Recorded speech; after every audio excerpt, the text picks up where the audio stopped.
It's very important to understand that dividend ETFs have recently been amongst the best performers in the markets, and in my opinion, they will continue to outperform moving into 2026. And there are two primary reasons. For one, investors tend to seek dividend assets during times of uncertainty and high volatility because they naturally exhibit less volatility, serving as a very effective hedge. Companies that distribute dividends tend to exhibit strong free cash flow, financial stability, and dividend growth, all of which provide stability during uncertain times. And secondly, with more interest rate cuts coming this year, although the trajectory is rather uncertain, fixed income assets, treasuries, and money markets will provide less and less income because their yields fall in line with interest rate cuts. As a result, income investors will naturally shift to dividend assets in order to achieve their desired income. Now, I will be ranking my top 4 dividend ETFs for 2026 in ascending order from 4th to 1st place. I wanted ETFs where a majority of the distributions were qualified dividends, at least 90%. So this excludes any high income covered call ETFs. The first one on the list is SCHD. This is a fan favorite. The ETF has over $60 billion of assets under management with a 0.06% expense ratio, making it very cheap and very liquid. The ETF's ability to minimize downside risk is especially important moving into 2026. In the bear market of 2022, SCHD was one of the best performing ETFs, heavily outperforming the S&P 500, losing only 3%. And since the start of this insane market volatility, SCHD has been one of the top performers. The stock picking criteria of SCHD works very well in today's economic environment. SCHD uses 10 years of consecutive dividend payments, 5 years of consecutive dividend growth, free cash flow to total debt ratio, return on equity, and dividend yield as its primary stock picking criteria. And these are all fantastic. Companies that have strong free cash flow and low debt levels are able to distribute dividends on a regular basis. And free cash flow is essentially the amount of cash that is left over after a company has accounted for all of their expenses and operational costs. And during times of uncertainty, like right now, this is what investors favor. The ETF also screens for 5 years of consecutive dividend growth. And dividend growth tells us about a company's financial stability and its ability to generate growing cash flow for distributions. So a strong history suggests that the company is likely to continue raising dividends, providing investors with increasing income and capital appreciation over time. The ETF also screens for the highest dividend yield, also known as IAD yield. And like I said, investors will seek dividend assets to replace fixed income assets as their primary source of income. So the higher the dividend yield, the more attractive it is. And SCHD is among very few passive dividend ETFs with an average yield of around 3.5%. That is 34% higher relative to ETFs in its category, which makes it very favorable moving into 2026. Now, the ETF only holds around 100 different stocks, which makes it a little bit concentrated and a little top heavy, which can be a slight risk moving forward. Plus, the lack of tech allocation may hinder overall performance if the AI momentum continues and big tech companies maintain their dominance moving forward. I know SCHD's lackluster performance has hurt its popularity in recent years, and in my opinion, it's because of the IAD yield criteria, which excludes many strong dividend stocks simply because their yields aren't high enough. But one thing investors can do, and something I personally do, is complement an ETF's missing exposure with individual stocks to create a more complete strategy. My main tool for this is ProPicks AI, the AI portfolios from InvestingPro. This is one of the few platforms that allows you to complement ETFs with a strategy tailored specifically to the ETF itself. When pairing stocks with SCHD or other dividend ETFs, I personally like to use the top value stocks portfolio. Over the last 3 months, this portfolio is up nearly 11% and up almost 16% over the past year and 195% over the last 5 years, outperforming both the S&P 500 Value ETF and the S&P 500. Of course, past performance doesn't guarantee future results, and this is not financial advice. I'm simply sharing one of the tools that I like to use. You can see all of the individual holdings, plus when stocks were added, with deep data-backed research and insights to their pro research summary. And this isn't the only portfolio either. They also offer quality compounders, small caps, best of Buffett portfolio, and tech titans, which returned 33% over the past year. So if you want to check out investing.com, the great news is that they have extended their sale. So for the next 3 days, you can get up to 55% off plus an extra 15% off on top of that using my link or code Victoria Media, bringing total savings up to 70% off. InvestingPro gives you access to a massive global stock and ETF database with deep financial data and research tools. You can analyze portfolios from investors like Bill Ackman and Warren Buffett and use Warren AI, their AI assistant that draws directly from real financial data, meaning that your questions are answered with data-backed insights rather than surface-level responses. There's so much to explore on investing.com. If you want to check it out, remember to use my link or code VictoriaMedia to stack the discounts for up to 70% off. Now, the second ETF on the list is DGRO, which is the iShares Core Dividend Growth ETF. And this ETF has been one of my favorite qualified dividend ETFs for a long time. DGRO was established in June of 2014, so it has a very long track record and currently has over $30 billion of assets under management and a very low expense ratio of only 0.08%, making it also very cheap and very liquid. The ETF has consistently been able to provide strong returns while also minimizing portfolio volatility extremely well. And just like SCHD, this is especially important right now because it's giving investors a way to continue to capitalize on any remaining upward momentum while providing better risk mitigating properties compared to the S&P 500. When you look at its performance in the bear market of 2022, the ETF only lost around 8%. And since the start of this insane volatility, the ETF has also been able to outperform the S&P 500, showing its ability to minimize volatility. Now, since inception, it has slightly outperformed SCHD, and majority of the outperformance came in the past 2 years. This is strictly because of its larger emphasis on growth and technology. The way this ETF works is actually very simple, but also extremely effective. The ETF starts by choosing stocks that provide qualified dividends that are not in the top 10% of highest dividend yielding assets. So the ETF wants to avoid any assets that provide exceptionally high yields because they tend to be dividend traps. Next, the ETF screens for 5 consecutive years of dividend growth, just like SCHD. The next criteria is a sub 75% payout ratio. I personally love this criteria, and what this means is that it focuses on companies that return less than 75% of their earnings to shareholders in the form of dividends. And this is very good for a couple of reasons. A payout ratio under 75% suggests that the companies are retaining a significant portion of their earnings, at least 25% for reinvestment, which can support future earnings growth and sustainability of dividends. Also, companies with lower payout ratios tend to have a financial buffer, making them less likely to cut dividends during downturns or periods of financial distress. This simple criteria gives the ETF the ability to benefit from strong capital appreciation, but is also why the dividend yield of the ETF is not that high. DGRO is very well diversified with over 400 individual assets and allocates no more than 3% to each holding, giving it an extra step for mitigating risk. And honestly, I can't really think of a downside to this ETF.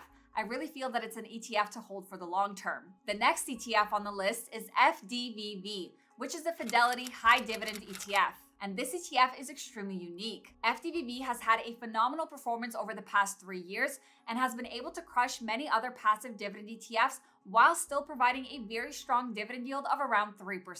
The ETF was established in 2016 with an expense ratio of only 0.15%. It is slightly more expensive than the other 2 ETFs, but is still very cheap. And in my opinion, FDVV can provide investors with fantastic exposure to the markets and future growth, while still minimizing overall volatility and capitalizing on coming rate cuts. In the bear market of 2022, FDVV provided similar returns to SCHD, losing less than 5%, beating DGRO. And since then, the ETF has crushed its peers, providing superior total returns, even better than the S&P 500, which is insane. And it has been amongst the best performers in the recent market volatility. When you look at the fund's holding breakdown, you see a healthy mix of different sectors, with technology at the top at around 25%, and industrials, consumer defensive, utilities, energy, and real estate making up the rest. When you look at the fund's top 10 holdings, you see the 4 biggest technology stocks, Apple, Microsoft, Nvidia, and Broadcom, at the top, making up 18% of the entire portfolio. The allocation towards real estate, utilities, and consumer defensives, while holding a significant portion in technology, is giving the ETF the ability to capitalize on upward movement within the tech sector while still providing a strong dividend yield. The ETF uses 3 screening tactics, and those are dividend yield, dividend payout ratio, and dividend growth. And the significance of each criteria heavily impacts the overall holdings. That is what the weight number represents. So clearly the ETF puts a heavy emphasis on dividend yield.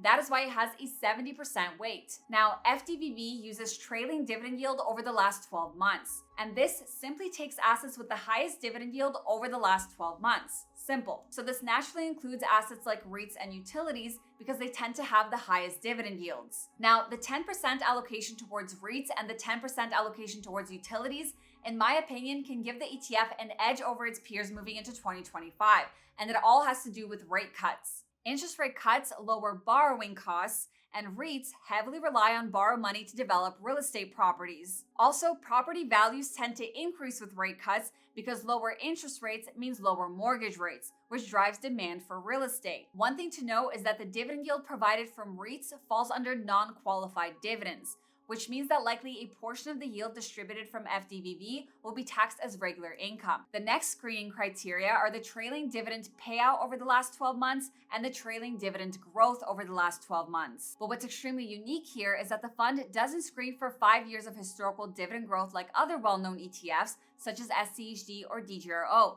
It only looks at the past 12 months. This criteria allows the ETF to include companies that are showing growing strengths in their ability to generate strong cash flow, resulting in strong dividend growth. There are many companies that exhibit very healthy financials and strong earnings growth, but have just recently started distributing a dividend, and the amount of dividends they provide may not be that much. And big name technology stocks fall under this category, such as Apple and Microsoft. Even companies that have just started distributing dividends could qualify for this ETF, which is why Nvidia is also included in the fund's holdings. So this criteria allows the ETF to invest in many strong growth opportunities alongside strong dividend stocks, providing a very interesting balance. That is why when you look at the ETF's total performance side by side with SCHD, it has been able to crush it. But when you look at the bear market of 2022, the ETF provided the same level of downside risk mitigation. Now, one thing to note, when you look at the fund's performance since inception, it was heavily lagging behind SCHD in the recovery of 2020.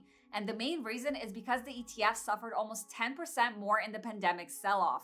When you look at its performance from the inception date to right before the pandemic, it was neck and neck with SCHD. Now, I think this happened because the ETF doesn't use long-term dividend metrics like the other two ETFs. Instead, it only focuses on the last 12 months. So in a black swan event, these companies that lack strong dividend history will likely cut their dividend, which is why they may suffer more downside compared to other dividend stocks. And that is really the main downside that I see with this ETF. And of course, the 10% allocation towards real estate may be concerning to some investors because of its sensitivity towards interest rates. Now, the last ETF on the list is probably one of my favorite ETFs of all time, and that is CGDV, which is the Capital Group Dividend Value ETF. The ETF has been gaining a lot of momentum over the past 2 years, and its assets under management have been growing at a staggering pace. You see, CGDV is one of very few dividend ETFs that is actively managed. Now, CGDV was established on February 22nd, 2022. CGDV has been one of the best performing ETFs, not only relative to its peers,